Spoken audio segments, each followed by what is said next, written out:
ખેડૂતોને દેણામાંથી બહાર કાઢવા માટે, ખાસ કરીને જ્યારે પાક તૈયાર ખેડૂતોનો થયો હોય અને માર્કેટિંગ યાર્ડમાં વેચવા જાય, પૂરતા ભાવ ન મળે, આ સમયે ખેડૂત ખૂબ દુઃખી થાય છે અને દુઃખ મેં મારી નજર સામે જોયું છે. તો યાર્ડના સત્તાધીશો અને ખેડૂતોના ખિસ્સા કાપનાર વેપારીઓ સામે બોટાદમાંથી અવાજ ઉઠાવવાની અમે લોકોએ કોશિશ કરી.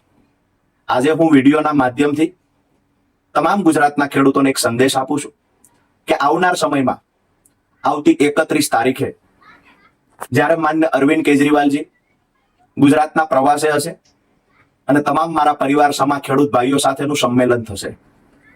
આ પહેલું એવું સંમેલન હશે ખેડૂતોનું કે જેમાં રાજુ કરપડાની હાજરી નહીં હોય. દોસ્તો, આ સંમેલનમાં હું જેલમાં હશું. મને સ્ક્રીન પર તમે જોઈ રહ્યા હશો. આ સંમેલન સમયે હું હાજર નહીં હોય, મારા ખેડૂત ભાઈઓને મળી નહીં શકું, આ વાતનું મને દુઃખ છે. પણ ખુશી એ વાતની છે કે આજે હું જેલમાં છું તો કોના માટે છું?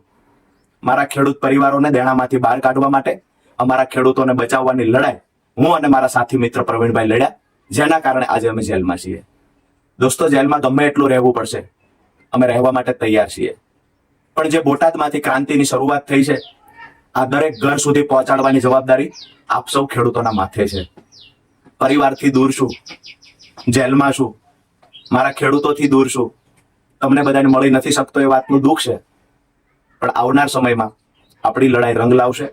વર્ષોથી જે ખેડૂતોને દેવામાં ડૂબાડવાના પ્રયત્ન થયા છે, ક્યાંક ને ક્યાંક સરકારની કૃષિ વિરોધી નીતિ સામે અવાજ ઉઠાવવાનો પ્રયત્ન જે ખેડૂતોએ કર્યો છે, આ ખેડૂતોને શુભકામનાઓ પાઠવું છું. આવનાર દિવસમાં રાજુ કરપડા અને પ્રવીણ રામ જેલમાં રહેશે, એ જેલમાં રહ્યા પછી પણ ગુજરાતના દરેક ઘર સુધી આ ક્રાંતિની મશાલ પહોંચાડજો.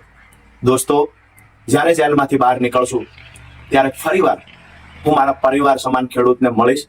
ત્યાં સુધી જ્યારે પણ તમારા ઘરમાં નાના એવા પરબ તહેવાર આવતા હોય, તમારા ભાઈને યાદ કરજો. આજે ખેડૂતો માટે લડતા લડતા જે પણ ભોગવવું પડશે, એ તાનાશાહોને કહીએ છીએ કે મને જેલમાં રાખો, મારી પીઠ તોડી નાખો, મારી પર જે કરવું હોય તે કરો. પણ રાજુ કરપડાએ સપનું જોયું છે, મારા ખેડૂતોને દેણામાંથી બહાર કાઢીશ. માત્ર સ્ટેજ પરથી ભાષણ કરવા, વાતો કરનારા નેતા નથી દોસ્તો. સપનું જોયું છે એ પૂરું કરવા માટે માં શક્તિ અને ઈશ્વર પરમાત્મા અમને તાકાત આપે. તમારા બધાના આશીર્વાદ થકી આવનાર સમયમાં આ લડાઈ મજબૂતાઈથી ગાંધી ચિંધ્યા માર્ગે લડીશું.